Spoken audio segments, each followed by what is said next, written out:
Terima kasih telah memutar video ini. Selamat datang di channel tentang tokoh. Jangan lupa untuk sukai, komentar, berlangganan dan bagikan agar temanmu mengetahui apa yang kamu ketahui. Raden Mas Suwardi Surjaningrat. Sejak 1922 menjadi Ki Hajar Dewantara. Beberapa menuliskan bunyi bahasa Jawanya dengan Ki Hajar Dewantoro. Lahir di Pakualaman. Tanggal 2 Mei tahun 1889 meninggal di Yogyakarta. Tanggal 26 April tahun 1959 pada umur 69 tahun. Selanjutnya disingkat sebagai Suwardi atau KHD. Adalah aktivis pergerakan kemerdekaan Indonesia, kolumnis, politisi, dan pelopor pendidikan bagi kaum pribumi Indonesia dari zaman penjajahan Belanda. Ia adalah pendiri perguruan Taman Siswa, suatu lembaga pendidikan yang memberikan kesempatan bagi para pribumi untuk bisa memperoleh hak pendidikan seperti halnya para priai maupun orang-orang Belanda. Tanggal kelahirannya sekarang diperingati di Indonesia sebagai Hari Pendidikan Nasional. Bagian dari semboyan ciptaannya, Tutwuri Handayani, menjadi slogan Kementerian Pendidikan Nasional Indonesia. Namanya diabadikan sebagai salah sebuah nama kapal perang Indonesia, KRI, Ki Hajar Dewantara. Potret dirinya diabadikan pada uang kertas pecahan Rp20.000 tahun edisi 1998. Ia dikukuhkan sebagai pahlawan nasional yang kedua oleh Presiden RI, Soekarno, pada tanggal 28 November tahun 1959, Surat Keputusan Presiden Republik Indonesia Nomor 305 tahun 1959, tanggal 28 November tahun 1959. Suwardi berasal dari lingkungan keluarga Kadipaten Pakualaman, putra dari GPH Surjaningrat, dan cucu dari Pakualam III. Ia menamatkan pendidikan dasar di ELS, Sekolah Dasar Eropa, Belanda. Kemudian sempat melanjut ke Stovia, Sekolah Dokter Bumi Putera, tetapi tidak sampai tamat karena sakit.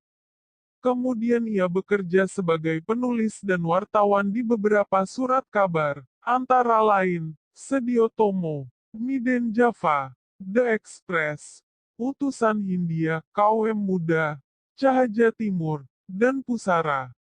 Pada masanya, ia tergolong penulis handal. Tulisan-tulisannya komunikatif dan tajam dengan semangat anti-kolonial. Selain ulet sebagai seorang wartawan muda, ia juga aktif dalam organisasi sosial dan politik. Sejak berdirinya Budi Utomo tahun 1908, ia aktif di seksi propaganda untuk menyosialisasikan dan menggugah kesadaran masyarakat Indonesia, terutama Jawa, pada waktu itu mengenai pentingnya persatuan dan kesatuan dalam berbangsa dan bernegara. Kongres pertama Budi Utomo di Yogyakarta juga diorganisasi olehnya. Suwardi Muda juga menjadi anggota organisasi Insulinde, suatu organisasi multietnik yang didominasi kaum Indo yang memperjuangkan pemerintahan sendiri di Hindia Belanda, atas pengaruh Ernest Douwesdekker. Ketika kemudian Ernest Douwesdekker mendirikan Indische Partij, Suwardi diajaknya pula. Sewaktu pemerintah Hindia Belanda berniat mengumpulkan sumbangan dari warga, termasuk pribumi, untuk perayaan kemerdekaan Belanda dari Prancis pada tahun 1913, timbul reaksi kritis dari kalangan nasionalis, termasuk Suwardi. Ia kemudian menulis Een voor Allen maar ook Allen voor Een, atau satu untuk semua, tetapi semua untuk satu juga. Namun kolom KHD yang paling terkenal adalah, Seandainya Aku Seorang Belanda. Judul asli, Als ik een Nederlander was, dimuat dalam surat kabar The Express pimpinan DD, tanggal 13 Juli tahun 1913. Isi artikel ini terasa pedas sekali di kalangan pejabat Hindia Belanda. Kutipan tulisan tersebut antara lain sebagai berikut. Sekiranya aku seorang Belanda, aku tidak akan menyelenggarakan pesta-pesta kemerdekaan di negeri yang telah kita rampas sendiri kemerdekaannya. Sejajar dengan jalan pikiran itu, bukan saja tidak adil, tetapi juga tidak pantas untuk menyuruh si Inlander memberikan sumbangan untuk dana perayaan itu. Ide untuk penyelenggaraan perayaan itu saja sudah menghina mereka, dan sekarang kita keruk pula kantongnya. Ayo teruskan saja penghinaan lahir dan batin itu. Kalau aku seorang Belanda, hal yang terutama menyinggung perasaanku dan kawan-kawan sebangsaku ialah kenyataan bahwa Inlander diharuskan ikut mengongkosi suatu kegiatan yang tidak ada kepentingan sedikit pun baginya. Beberapa pejabat Belanda menyaksikan tulisan ini asli dibuat oleh Suwardi sendiri karena gaya bahasanya yang berbeda dari tulisan-tulisannya sebelum ini. Kalaupun benar ia yang menulis, mereka menganggap Dede berperan dalam memanas-manasi Suwardi untuk menulis dengan gaya demikian. Akibat tulisan ini ia ditangkap atas persetujuan Gubernur Jenderal Hindenburg dan akan diasingkan ke Pulau Bangka, atas permintaan sendiri. Namun demikian kedua rekannya, Dede dan Cipto Mangunkusumo, memprotes dan akhirnya mereka bertiga diasingkan ke Belanda, 1913. Ketiga tokoh ini dikenal sebagai tiga serangkai. Suwardi kala itu baru berusia 24 tahun.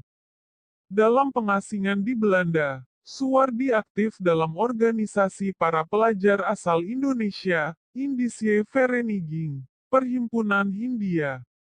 Tahun 1913 dia mendirikan Indonesisch Pers Bureau, kantor berita Indonesia. Ini adalah penggunaan formal pertama dari istilah Indonesia yang diciptakan tahun 1850 oleh ahli bahasa asal Inggris George Windsor Earl dan pakar hukum asal Skotlandia James Richardson Logan. Disinilah ia kemudian merintis cita-citanya memajukan kaum pribumi dengan belajar ilmu pendidikan hingga memperoleh Ropise Akta, suatu ijazah pendidikan yang bergengsi yang kelak menjadi pijakan dalam mendirikan lembaga pendidikan yang didirikannya. Dalam studinya ini Suwardi terpikat pada ide-ide sejumlah tokoh pendidikan barat, seperti Froebel dan Montessori, serta pergerakan pendidikan India, Santiniketan, oleh keluarga Tagore. Pengaruh-pengaruh inilah yang mendasarinya dalam mengembangkan sistem pendidikannya sendiri. Suwardi kembali ke Indonesia pada bulan September tahun 1919.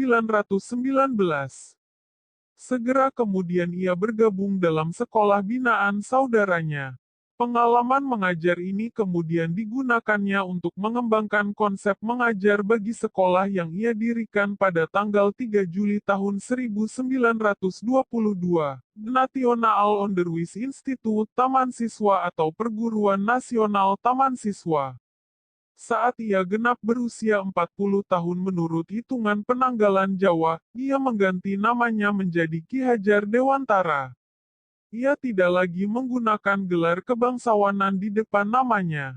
Hal ini dimaksudkan supaya ia dapat bebas dekat dengan rakyat, baik secara fisik maupun jiwa. Semboyan dalam sistem pendidikan yang dipakainya kini sangat dikenal di kalangan pendidikan Indonesia. Secara utuh, semboyan itu dalam bahasa Jawa berbunyi Ingarsa Sungtulada, Ing Madya Mangun Karsa, Tuturi Handayani. Di depan memberi contoh, di tengah memberi semangat, di belakang memberi dorongan. Semboyan ini masih tetap dipakai dalam dunia pendidikan rakyat Indonesia, terlebih di sekolah-sekolah perguruan taman siswa. Dalam Kabinet Pertama Republik Indonesia, KHD diangkat menjadi Menteri Pengajaran Indonesia. Posnya disebut sebagai Menteri Pendidikan, Pengajaran dan Kebudayaan, yang pertama. Pada tahun 1957 ia mendapat gelar Doktor Kehormatan, Dr. Honoris Causa, Dr. HC, dari Universitas Tertua Indonesia, Universitas Gadjah Mada. atas jasa-jasanya dalam merintis pendidikan umum. Ia dinyatakan sebagai Bapak Pendidikan Nasional Indonesia dan hari kelahirannya dijadikan Hari Pendidikan Nasional. Surat Keputusan Presiden RI Nomor 305 Tahun 1959, tanggal 28 November tahun 1959. Ia meninggal dunia di Yogyakarta tanggal 26 April tahun 1959 dan dimakamkan di Taman Wijaya Brata.